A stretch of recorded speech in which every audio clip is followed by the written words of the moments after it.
जड़े 14 वर्षर झील बापा को सरकारी डाक्तखाना चिकित्सा सारी ट्रली रे बसाई निज घर को नेउथिबा बेले गणमाध्यम नजर को आसीथिला घटना। गणमाध्यम प्रतिनिधि माने एने तथ्य संग्रह करुथिबा बेले एही रास्ता दे जाउथिबा भद्रक विधायकक नजर पड़िथिला। विधायक संजीव मल्लिक गाड़ी ओह्लाई घटना संपर्क में अवगत होगा परे भद्रक सीडीएम को डकाई असुस्थ बापर चिकित्सा व्यवस्था कराइथिले, जहाँकि चर्चार विषय होइछि। सूचना मुताबक भद्रक जिला धुसुरी थाना नदीगां अंचल ट्रली चालक शंभुनाथ सेठींकर कौनसी कारणवशत हाथ भांगी जाइथिला।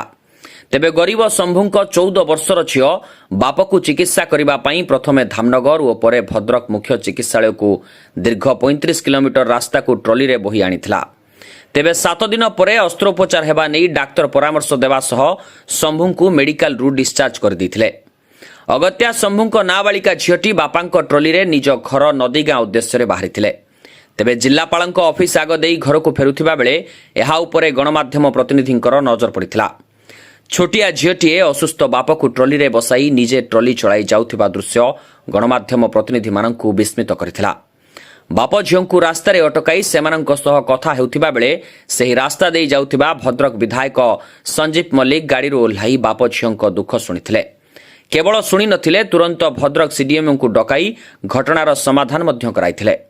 विधायकंक ठारू डाकरा पाई घटनास्थल रे तुरंत सीडीएम पहुंची बाप झीओंक ठारू समस्त तथ्य जानिबा परे एम्बुलेंस डकाई बाप झीओंकू भद्रक जिला मुख्य चिकित्सालय को फेराई आनिबा सह अधिक चिकित्सा कराइबा निमंते विधायकंकू प्रतिश्रुति दैथिले। एही घटना समय पूर्वतन विधायक राजेन्द्र दास मध्य निज अंचल को जाउथिबा बेले एही घटना देखि घटनास्थल रे अटकी थिले। पीड़ित बाप झीओंकू आश्वासना देबा सह आशु चिकित्सा पई प्रतिश्रुति दैथिले। भद्रक विधायक संजीव मल्लिकंकर एपरी जनसेवा कार्य देखि उपस्थित लोकमाने विधायक श्री मल्लिकंकू भूयसी प्रशंसा करथिले। तेबे गुरुत्वपूर्ण कथा हैला, एते दूररू एक ट्रली रे असुस्थ बापर चिकित्सा पई जिला मुख्य डाक्तरखाना आसीथिबा जड़े गुरुतर रोगी को तुरंत चिकित्सा नकरी 7 दिन परे अस्त्रोपचार हेब कही घर को फेराई देबा घटना सरकारी स्वास्थ्य सेवार दुर्बलता को पदारे पकाई दैछि। जदि अस्त्रोपचार रे विलंब होइथाय तेबे गुरुतर रोगी को डाक्तरखाना रे रखा न जाई घर को पठाई देबा विस्मयजनक मने हुए।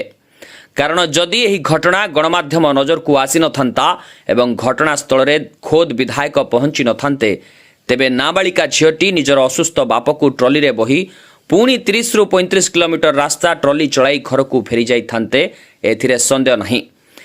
तेबे एही घटना रे भद्रक विधायकंक हस्तक्षेप केवल जणे असहाय नाबालिका को तार बापर चिकित्सा सुजोग सृष्टि करिछि, ता नुहे सरकारी स्वास्थ्य सेवार विकल चित्र को पदारे पकाई दैछि। Bureau report, Odisha 11 news.